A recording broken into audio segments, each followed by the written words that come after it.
I owned 800 shares of AREIT and I will share to you how much dividends ang nakuha ko since I acquired these shares. In this video, I will share to you about AREIT, background of this REIT, why I invested in AREIT and how much capital I invested, how much dividends I earned holding AREIT since 2021, and what is the value of AREIT now and if it's worth buying and investing into this REIT for its current price. About AREIT stock. AREIT Incorporated is a Philippine real estate investment trust company which invests on properties of its sponsor, Ayala Land. Launched in 2020, it is the first REIT company in the Philippines. Listing date or IPO niya sa PSE was August 13, 2020. That time, hindi ako nakabili ng stock na ito. So medyo late na akong nakabili ng shares. Why I invested in AREIT? Nag-invest ako sa AREIT kasi it is under Ayala Land, which is a reputable real estate company here in the Philippines. Maraming condominiums, malls, and other projects ang Ayala sa Pinas. Also, it is the very first REIT company na nalist sa PSE, which was giving a great dividend payout ratio, meaning the company is paying more of its earnings to its investors in a form of dividends and less on reinvesting in the company. Also, this type of business ay hindi madaling malugi kasi kailangan naman talaga ng mga tao ng bahay na matitirahan. Sa company ito, it is their condo projects. How much capital I invested to buy 800 shares of AREIT? Checking sa charts, dito ako bumili. So, masasabi nating medyong huli na ako.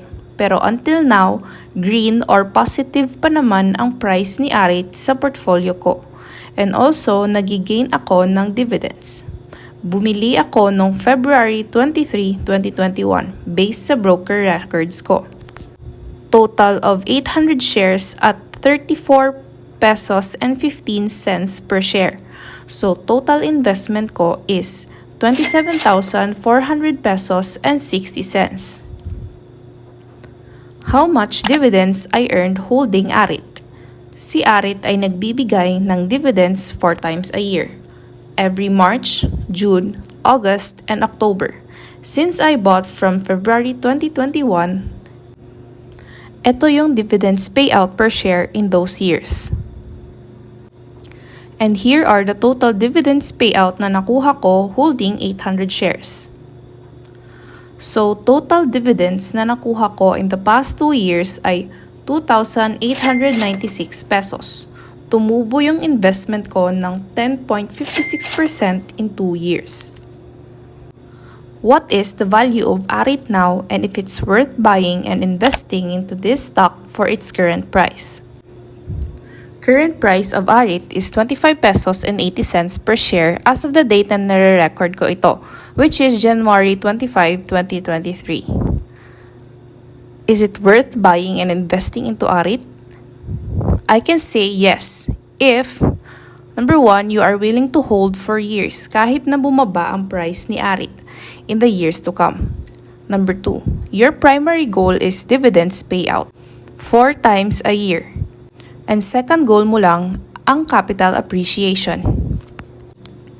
In conclusion, ang pag-i-invest sa stocks na nagbibigay ng dividends ay isang advantage. Kabilang sa tuloy-tuloy na pagdaloy ng kita or cash flow. In the case of AREIT, if nag-invest ka dito, 4 times a year kang makakakuha ng dividends payout. May potential din ito na mag-increase ng total price in the years to come if ready ka nang ibenta ang shares mo. At nagre-reduce din ang risk of capital loss. Bagamat, maaaring hindi ito ang tamang diskarte para sa bawat investor.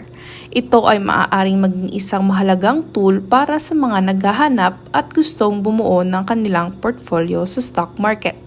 And also, makakatulong din ito sa iyong financial goals. Hindi naman mahirap mag-invest dito, kailangan mo lang mag-research at mag-take ng action. If nagustuhan mo ang video na ito, sana ay i-share at i-like mo tong video na ito at mag-comment ka sa baba kung you have questions, suggestions, at may experience ka na gusto mong i-share. Thank you!